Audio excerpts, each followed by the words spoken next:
Ukrainian 45th Artillery Brigade eliminated enemy convoy motorcycles and quad bikes.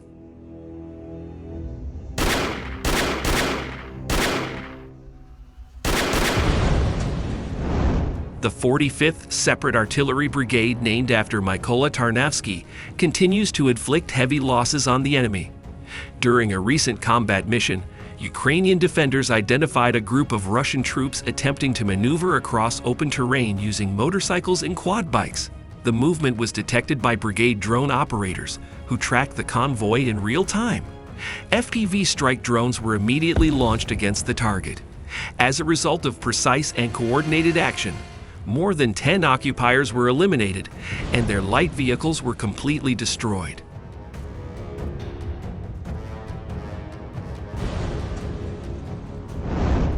The brigade emphasizes that such operations once again demonstrate the high effectiveness of modern reconnaissance and strike capabilities. Attempts by the enemy to use speed and small vehicles for rapid movement across the front line remain futile in the face of Ukrainian surveillance and precision firepower. The 45th Separate Artillery Brigade continues to carry out combat missions with determination and confidence, ensuring that every hostile movement receives a decisive response.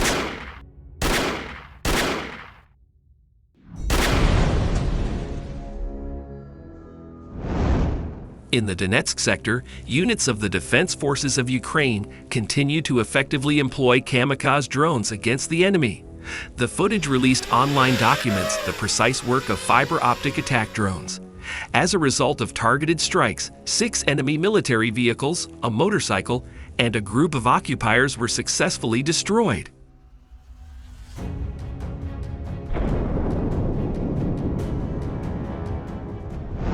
These actions have dealt a significant blow to the logistics and mobility of Russian forces, reducing their ability to sustain operations along the front line.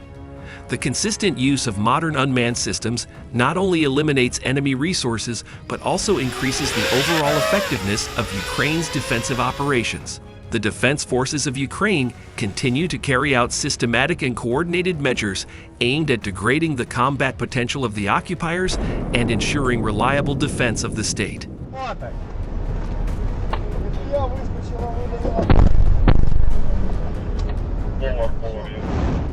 Meanwhile, the Belarusian volunteers fighting for Ukraine are hammering Russian positions and dismantling their staging grounds. Ideologically opposed to Russia's invasion and morality, they are taking expert advantage of weak spots that appeared after Russian generals recently grossly misallocated their resources.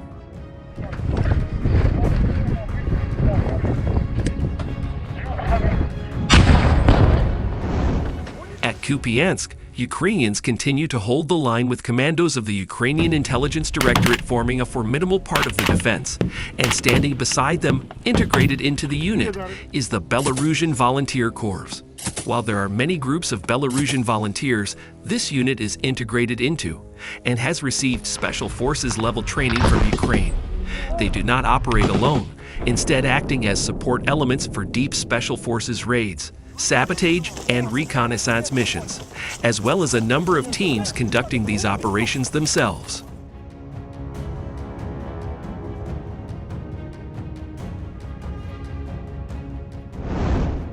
For one of these missions, Belarusians in the mortar unit of the Volunteer Corps modified and specialized their rounds for a specific purpose. Combining a napalm-like substance with thermite flakes, these incendiary shells were meant to burn away forest cover, force Russians out of their dugouts into the open, and create a massive, long-lasting distraction. Geolocated footage shows these rounds landing in streaks on a small forest near the settlement of Kindrashivka.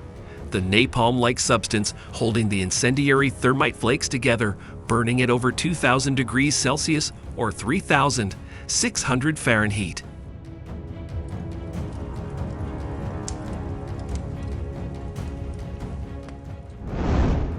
The mission was to hold an active defense in front of Kindrashivka, as Russian infiltrators have regularly tried to establish a foothold here. The forest is linked to the settlement by a narrow series of tree lines through which Russian infantry move under the cover of darkness, after gathering first in the forest. However, the fires raining down on them distracted the Russians and flushed them out of their hideouts. Reportedly, they were then engaged from behind by a special forces raiding party that cleared the forest of Russian soldiers.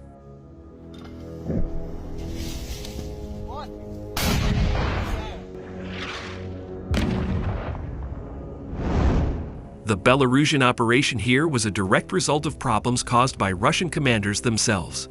Recently, amidst stalling progress at Kupiansk and eager to report success, another classical flag-planting operation was launched.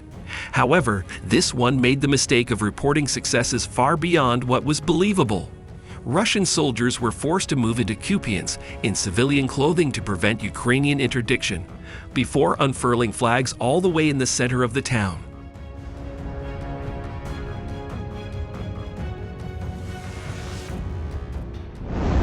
Discovering every single one of these infiltration groups, the Russian pretenders were quickly dispatched by FPV drone strikes and elite forces going door to door. The Russian tricolors were taken as trophies, while Russian military analysts were forced to admit that commanders had sent in these soldiers to die for an information victory that only lasted a couple of hours.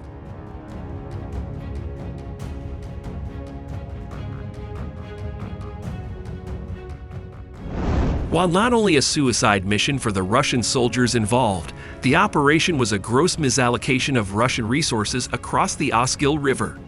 The wasteful throwing away of dozens of soldiers' lives left Russian soldiers fighting the actual battle without reinforcements, a situation lasting several days due to the difficulty of fording troops across the heavily monitored river. The Belarusian operation of destroying a Russian staging ground was only a part of the Ukrainian response, as combined Ukrainian forces across the entire Russian bridgehead took advantage of the Russian miscalculation.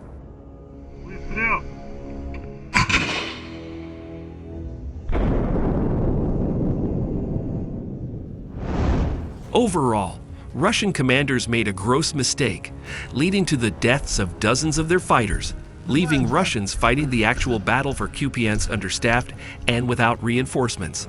Taking advantage, Ukrainians cleared out Russian staging grounds, as Belarusian volunteers showed highly adaptive skills, creating explosives tailored specifically for the mission at hand.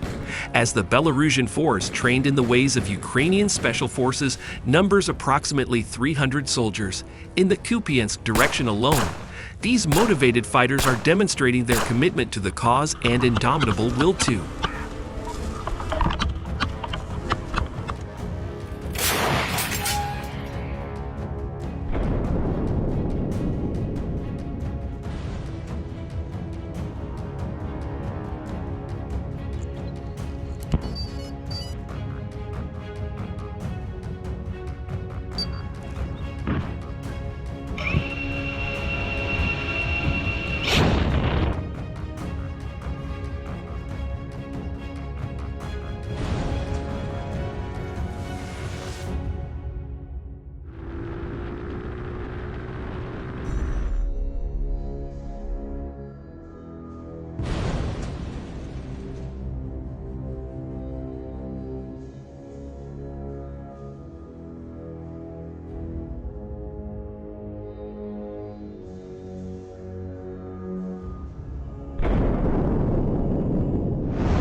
Гранаты не забывайте. Работает!